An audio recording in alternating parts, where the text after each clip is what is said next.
Assalamualaikum warahmatullahi wabarakatuh. Nama saya Aulia Rahmasah Putri dengan NIM 20201111025, Program Studi Pendidikan Bahasa dan Sastra Indonesia.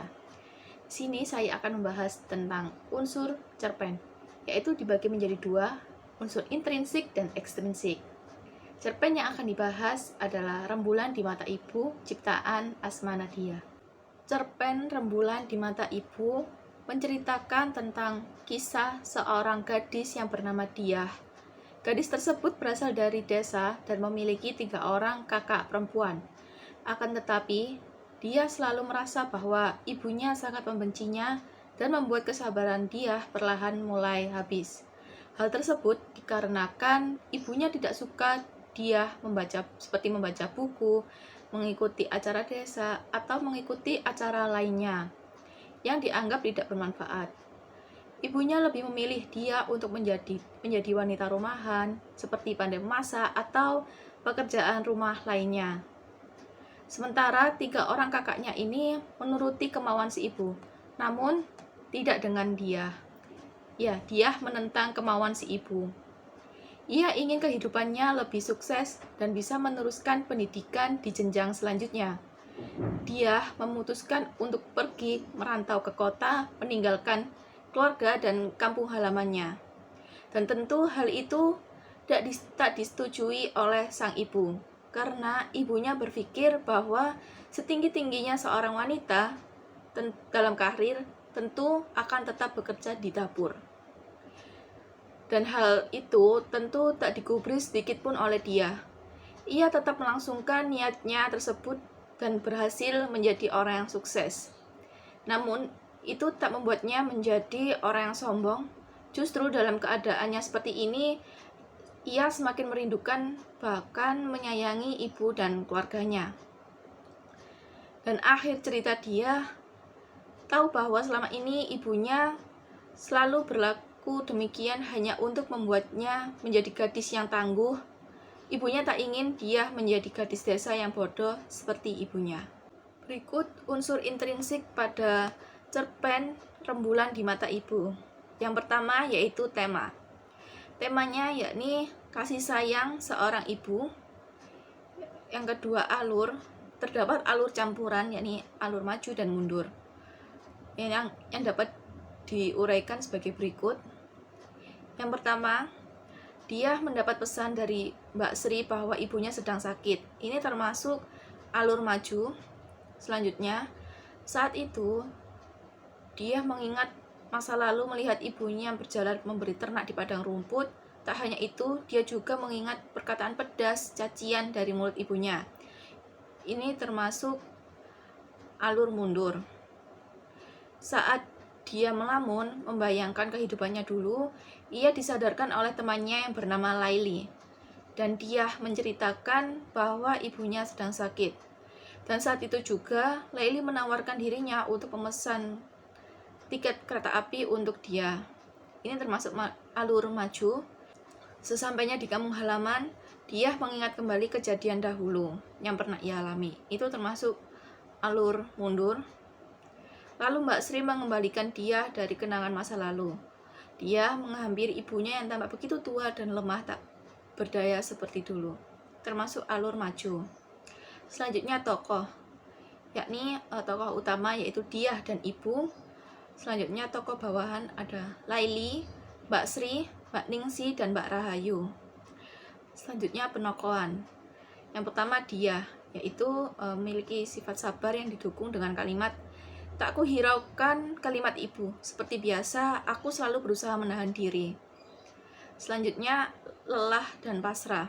Didukung dengan kalimat, perlahan aku mulai berhenti berusaha menenangkan hatinya. Yang ketiga, tidak pantang menyerah yang didukung dengan kalimat, peluang beasiswa kegumpur habis kemampuanku agar kesempatan itu tidak lepas dari tanganku. Yang keempat, egois, didukung dengan kalimat, aku belajar menyingkirkan kebutuhanku akan kasih sayang dan sikap keibuan darinya.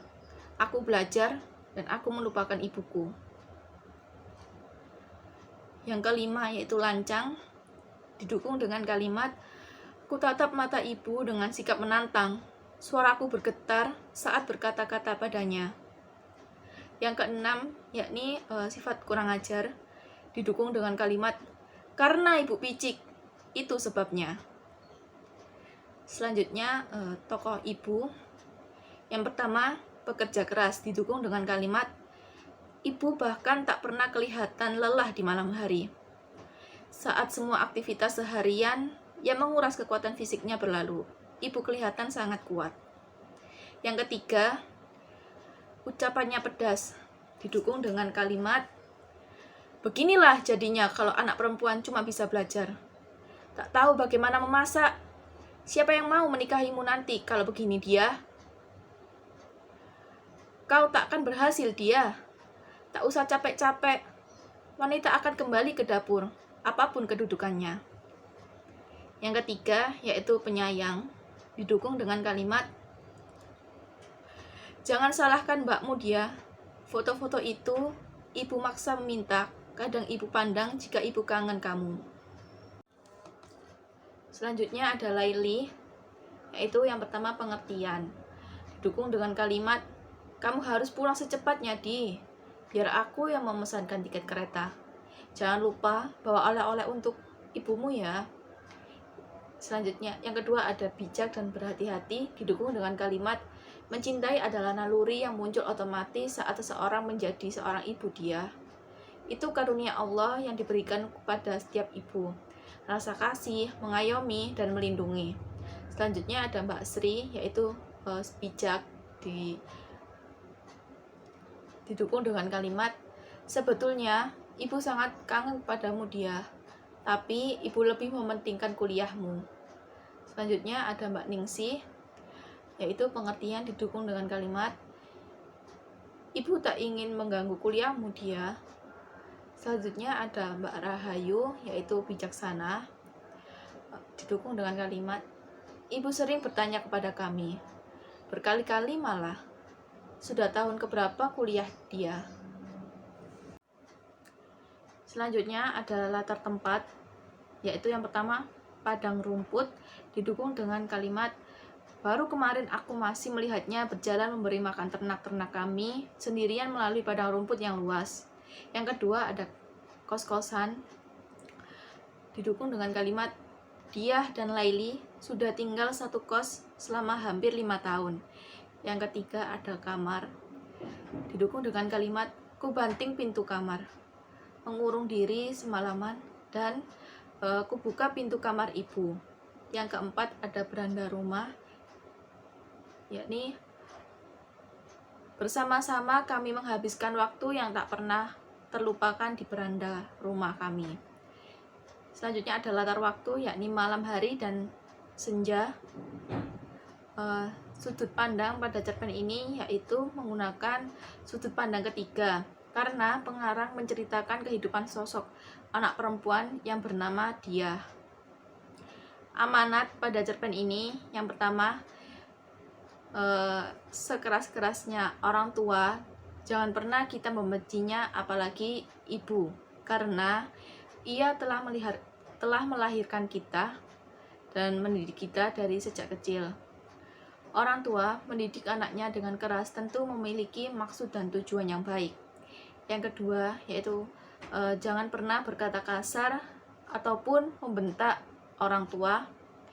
Yang ketiga, jangan pernah menjawab perkataan orang tua ketika orang tua sedang marah, karena hal tersebut dapat melukai hatinya.